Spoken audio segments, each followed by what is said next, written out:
Hello everyone.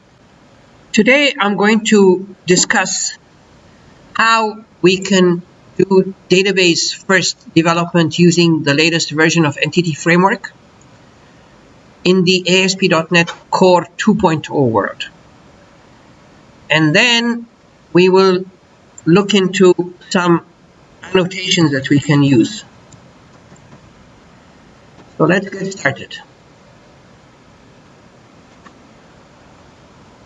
We're going to be using a database called Northwind that's located somewhere out there, and we're going to try to connect to it using Entity Framework.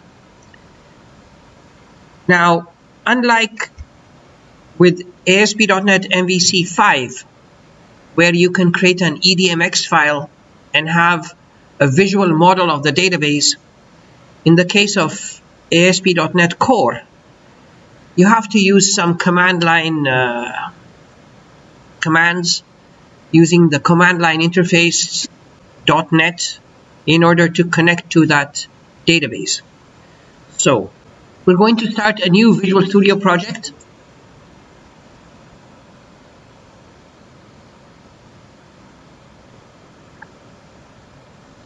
And we'll go File, New, Project, choose ASP.NET Core here, this one, and I'll give my application the name DB First. Click on OK. On the next screen, we're going to choose this template, this version of ASP.NET Core, and on the right hand side, let's change authentication to be individual user authentication. One of the byproducts of doing this is that all the necessary Entity Framework packages will be introduced into the project. And this is what we want. So I'm going to click on OK. Now, while that is loading, let's have a look at which database we want to hit. We're going to use this .NET command. And after that, we're going to use the EF command. Now, the EF command, it doesn't really work unless the appropriate tooling is in the project. And I'll tell you more about that in a minute. Now, this here has to be replaced by the URL of the server. This is to be replaced by the database name. This with the username, and this the password. So now we have a project. Let's just run this project and see what it looks like. And there it is. This is a working application. But for our purpose, we really don't care what this application looks like. We're more interested in connecting to a database. So let's go back here into our project, and I'm going to go to a command prompt at the root of the project itself. And if I do a dir here, it will give me a sense of where I am.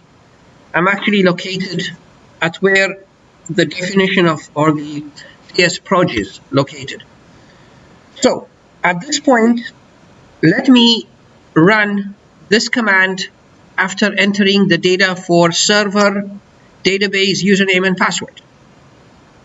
So I'm going to paste this here, and when I execute the command, it should recognize that there is an EF tool that it can execute. Let's go back to our application. If you go into here and look at the Northwind tables that's under models, you will see that all your entities that are in the database have been displayed here. Now, why did it actually do it in this particular folder? That has to do with the command that we executed. The command that we executed, in addition to the connection string that starts here and ends here, we're actually telling this utility that we are going to use SQL Server, this -O switch indicates the output, where that output is, where it's supposed to generate those classes. And the -C switch gives the context a name. Now, I called this Northwind Entities. So my context class is going to be called Northwind Entities. I could have called it Northwind Context. So let's go back to our location, our app here. And if you look at Northwind Entities, sure enough, this is a class that inherits from DB Context. So it's the context class. And these are all the tables. Now, one of the things it did was it saves the connection string inside of the context class. And in fact, there is a warning here that says, to protect potentially sensitive information in your connection string, you should not save it here, essentially. This is bad practice.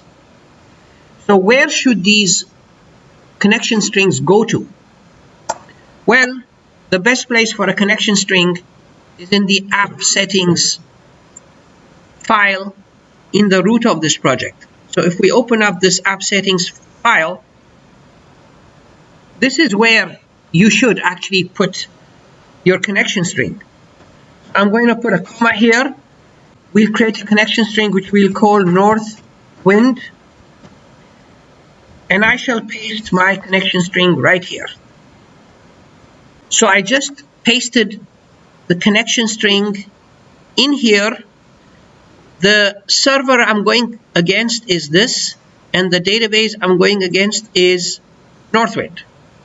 So now we can close this file and save it. The next thing we want to do is have a peek at the project file here, because it's going to tell us some interesting things. Especially, it will indicate to us what are the packages that we need in order to do so-called scaffolding of an already existing database. So in order to open up the project, you would actually go edit project here. So I'm going to do that.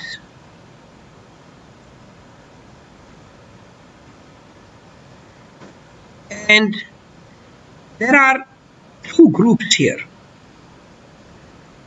And they appear to be the same, but they're a little bit different. These are the actual packages that we need. And this is the tooling that we need. So here there are a bunch of tools.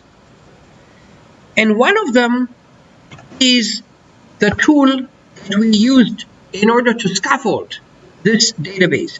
In fact, what we entered from the command line was .net followed by EF.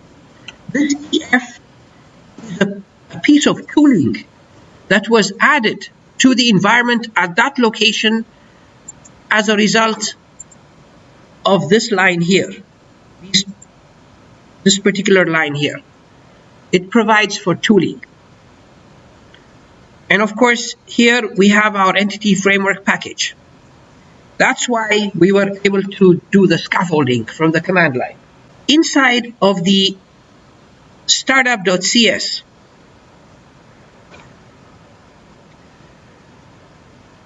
because we selected individual user authentication,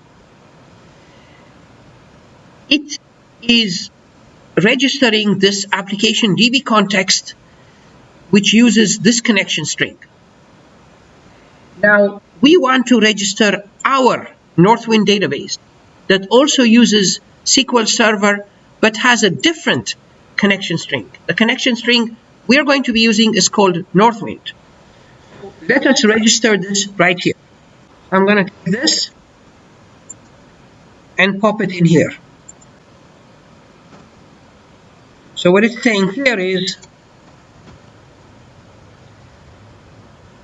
it's saying that this is the context that's being registered and the connection string is this. So let me resolve Northwind Entities. There we go. If I try to use this, I expect it's going to give me an error, and that will emerge later on. But at this point, what we can try to do is perhaps scaffold one of the tables in this database by making a controller and its appropriate views. So I'm going to come here and say add controller, and I'm going to choose MVC controller with views using entity framework. This is something similar that you would have done with ASP.NET MVC, the predecessor of ASP.NET Core.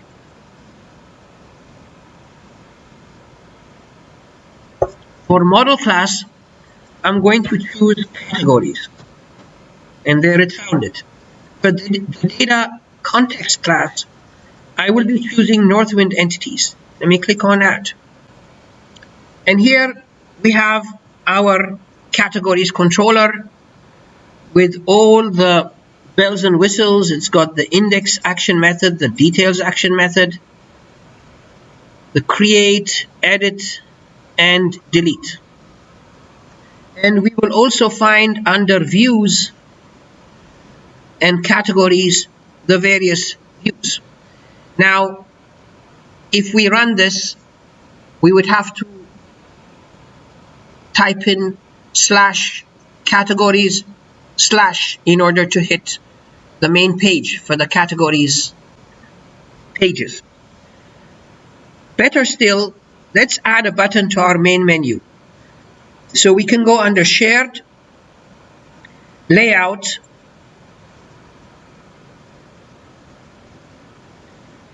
and down here we will find the location where the buttons are displayed. You will notice that because we're using ASP.NET Core, these attributes, they make more sense. They're more English-like. This represents the controller, this represents the action method, and of course in between you put whatever you want displayed.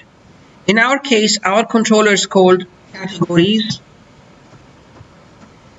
and our main action method is index, and for the text that's going to be displayed, I can enter category. Let's run this application and see what it looks like. And we got an error. And the clue for this error is this. It says add DB context was called with configuration, but the context type Northwind Entities only declares a parameterless constructor. This means that the configuration path to add DB context will never be used. In simple terms, it's telling us that we need a constructor that takes the options as an argument. And the only constructor that's in this context class takes no argument. This is expected. So the fix for this is this. In fact, the fix for this is going to solve two problems for us. One problem that we had previously is that the connection string was embedded inside of the context class, and that's a bad idea. By fixing that context class and adding a constructor that takes options, then you can delete that code, piece of code, where you have the connection string hard-coded. So it solves two problems. Let's go in here and go to our context class, and essentially this code where our connection string is hard-coded, we can comment it out, or better still, delete it. And here, we're going to add a constructor that takes options as an argument. Because in our startup here, when we call the context we're passing it options. So we didn't need a constructor here that takes options. And there's a snippet for that. This is that constructor. We have here another constructor that takes options, and those options are being passed to the base class. If we compile now and run, it's going to solve our problem. Let's click on category.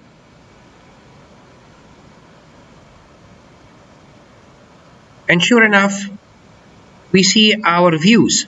Now there's a column called picture in this particular table called categories.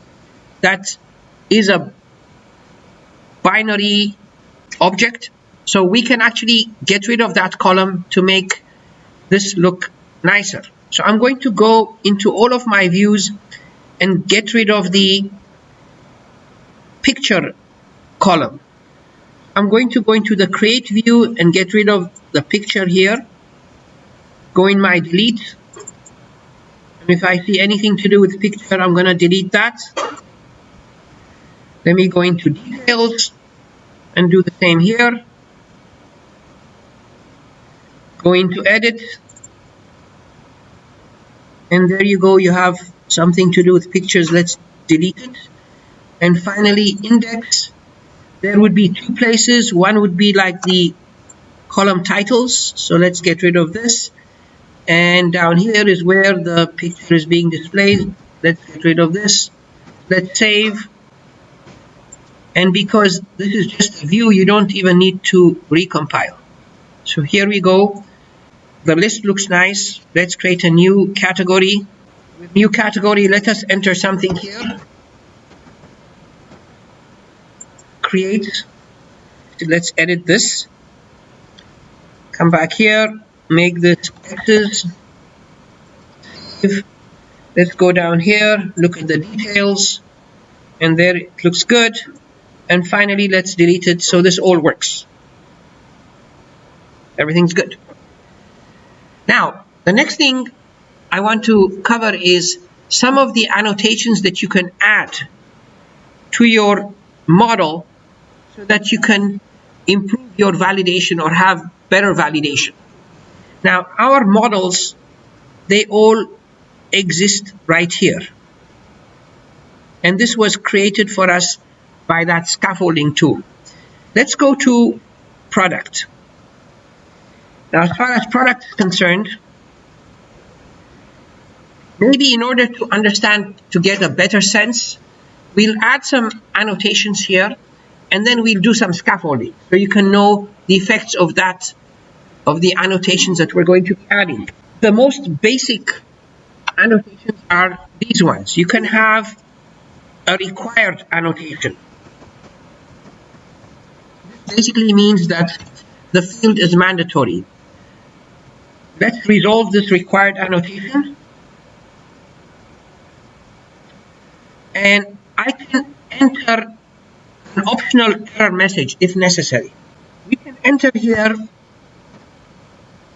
an optional error message. If you don't enter an error message, there is always a default error message that will be displayed. So I can say, for example, this is required. Okay? But this is not really necessary. So I'll delete it for the moment. Another one you can have is you can specify the minimum string length and the maximum string length. Typically, the maximum string length has to match the maximum column size in the database. But in a database, typically there is no minimum string length. You can add a minimum string length in the scope here. So let's look at that example. String length, and we're going to say it's going to be 30, and you can have an error message here And the error message can actually encompass all the data that represents the minimum, the maximum, and the name of the column. In this case, D with placeholder 0 represents the column name. Now, placeholder 2 represents the minimum length, and placeholder 1 represents the maximum length.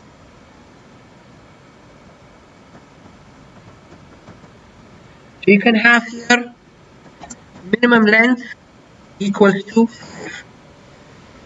So this would be the column name, this would be the minimum length, which is 5, and this would be the maximum length, which is in this case 30.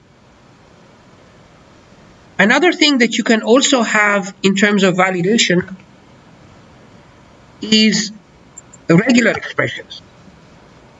It provides a lot of power to this, because with regular expressions, the sky is the limit as to how much or what kind of validation you can put in there. So you can enter a regular expression here, and you can add a regular expression in a string. And for just simplicity's sake, let me say our regular expression is dot plus, meaning any character. We can put any character there, but you can make this as complicated as you want. This is just an example.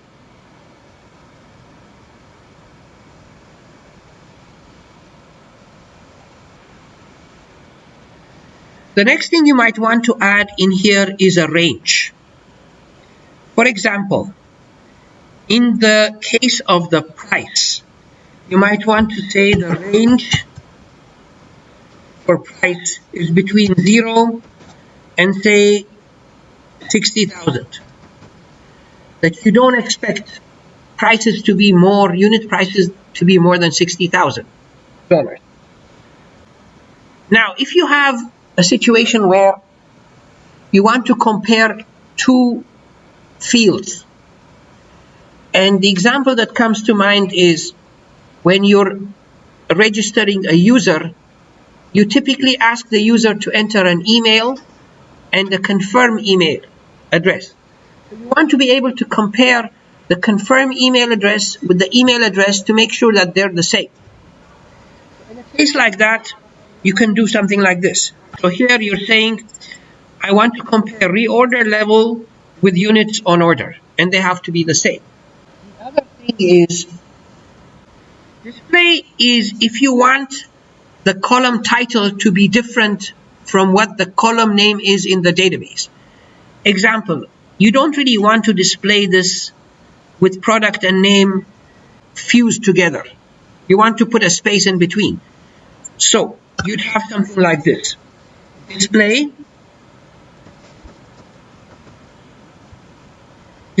and then in brackets you might want to say name equals to product name.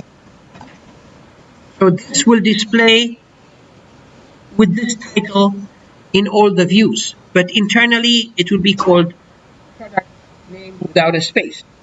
Now there's another property that you can add here, and it's called order. Now, what's the purpose of this? Order is where you can give it some arbitrary number, like this, for example, and you're trying to control the order by which these columns get scaffolded. You may, for example, want something like that. You may want, maybe put something here, and then you want this one to be 121. What this means is that when you scaffold this, in your view, this will come before this. You have a control over the order.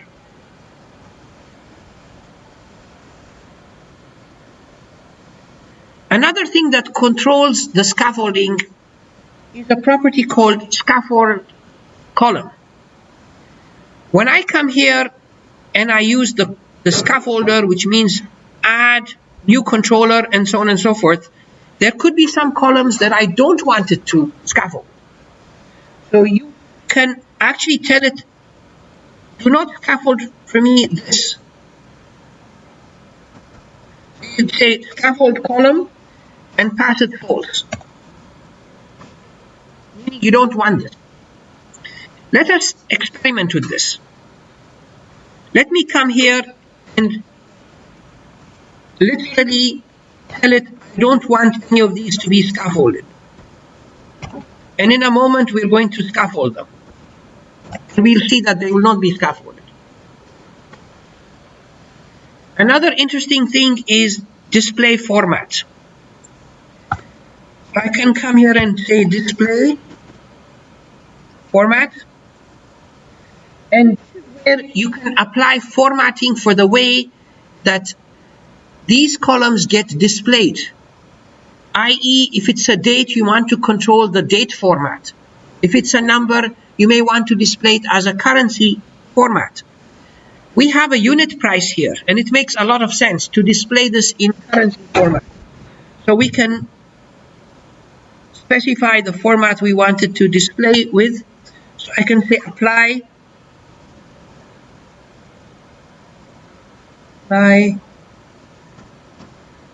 format in edit mode. Now, even though you want to display a format, there is a property here that you can use to determine whether this kind of format you want it to be displayed in edit mode or not. For example, if you're displaying currency, you don't want the dollar sign to display while you're entering data, because when you hit enter and the dollar sign is there, it will get transferred to the database and the database will reject a dollar sign. So in this case, apply in edit mode, you want to say equals to false. Do not apply this in edit mode, but apply it in display mode. And data format string is where you would actually display the format. In the case of a currency, you would do something like this.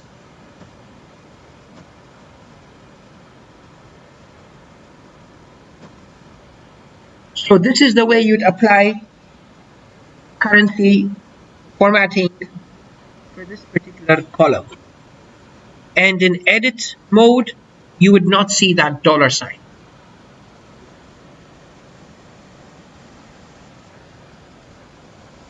You can also apply another annotation called read-only. Now this read-only needs to be resolved. We need to specify whether it should be on or off. So you can say read-only is true.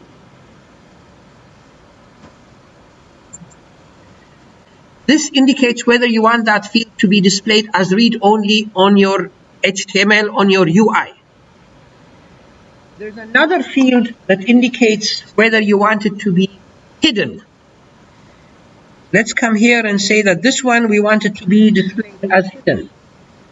There's another annotation called hidden.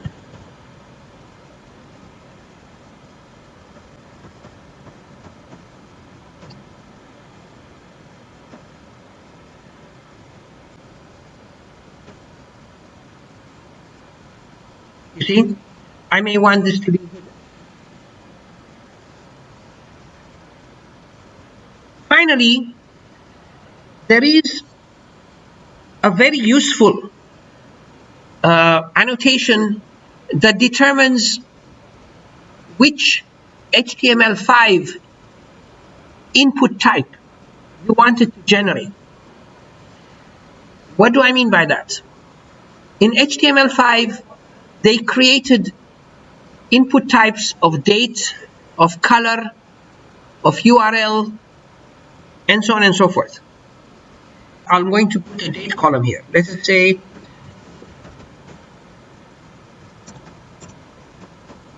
date time. Let's say created. This one, I want it to generate for me a calendar input. I would say data type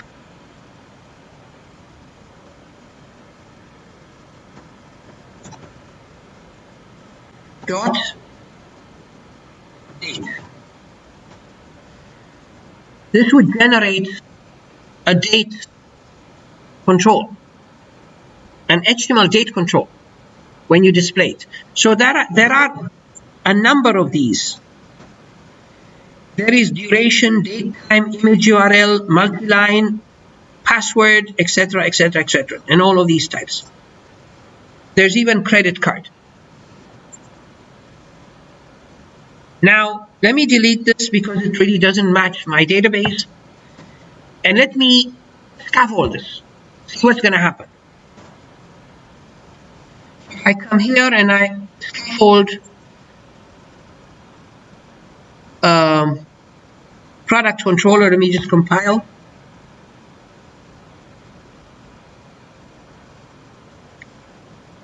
Add controller. And I'll choose the product entity.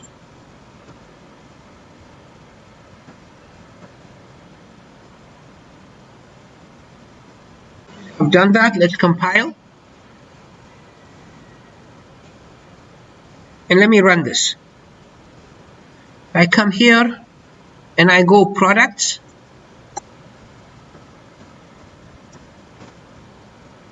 So I have my products and let me create new. And you will see that it only scaffolded the things that I told it to scaffold. There were other items and it totally ignored them. Now the last thing I want to show you is talking about annotations. We're down here. And some of these annotations are to do with the way the data is displayed, the way the data is formatted, and whether it's hidden or read-only. And there are other annotations that have to do with validation. Like, for example, the regular expression is a validation annotation. Required is a validation annotation. String length is validation again. Suppose you have a very sort of proprietary requirement. You have a need that none of these satisfy. It could be something along the lines of your boss came along and said, oh, passwords have to be 33 characters long. They have to have 2 non-alphanumeric characters. They have to have 3 numbers. It could get really complicated. So it would be difficult to come up with one of these annotations or validations. So there is an opportunity to create your own custom validator. And I'm going to give you an example. I have some code here that we can use to look at how you can create your own custom validator. So I will create a folder here and I'll call it custom validations.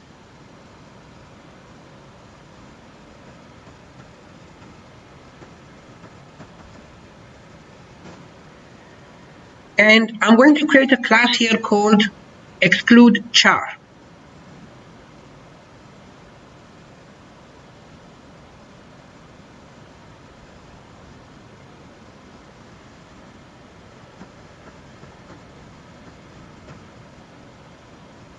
This is the name of the class, exclude char.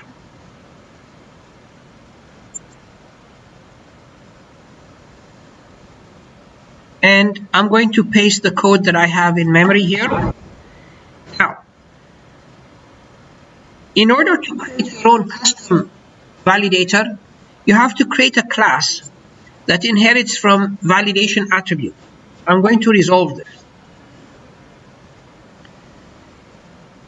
Let me explain what I'm trying to do with this custom validator. Let's go back now to the category entity here. And let's assume that for this particular column category name, I want to create an annotation called exclude char. In there, I want to exclude certain characters in here. For example, I don't want to have a percentage. I don't want to have a dollar. I don't want to have a dot. I don't want to have this, whatever it is. You might want to exclude all of these characters. This is just an example. Of course, this needs to be resolved. And it's going to find it from the new class that we created. Now, let me explain how this works.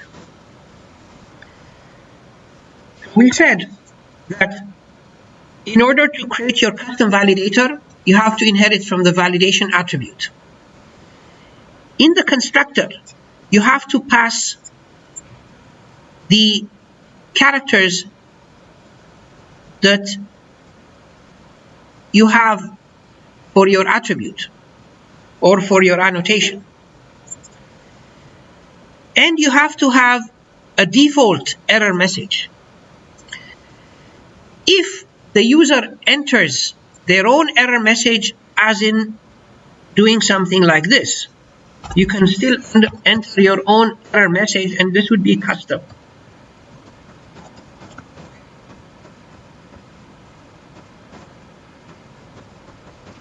This would override this default error message. You need to have a method called isValid. And this isValid takes the value, which is the data that's being entered by the user, and it's got a context. This logic is where you're going through this value object, which is the data that the user has entered, and making sure that none of the prohibited characters are in that string. There is no need for me to go through that logic. This logic can be done in a number of ways. But if one of those excluded characters are found, then you're going to return a validation result and pass it an error message. Otherwise, you're going to return success. So if there are no characters to be excluded, it's going to return a success. And this is it. So I think over here, I might be missing a brace. So let's compile. And let's see if it works.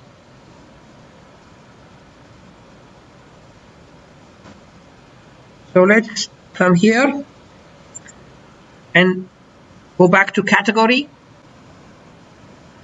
Okay, so let me create a new category. And for category name, let me do this. I said I don't want percentages and I don't want this. So if I click on OK, it says this is a custom message. You remember, this came from my annotation. Now, if I don't have this, let's see what the custom annotation, the custom error message looks like. Let me save and recompile. And then let's refresh this. Now, if I create a new category and I do the same thing, percentage, this, and I click on create, I'll get the default error message. So this is how you would scaffold an already existing database, and you have some hints on how to apply formatting and validation to your entities. Thank you so much, and we'll talk to you another time.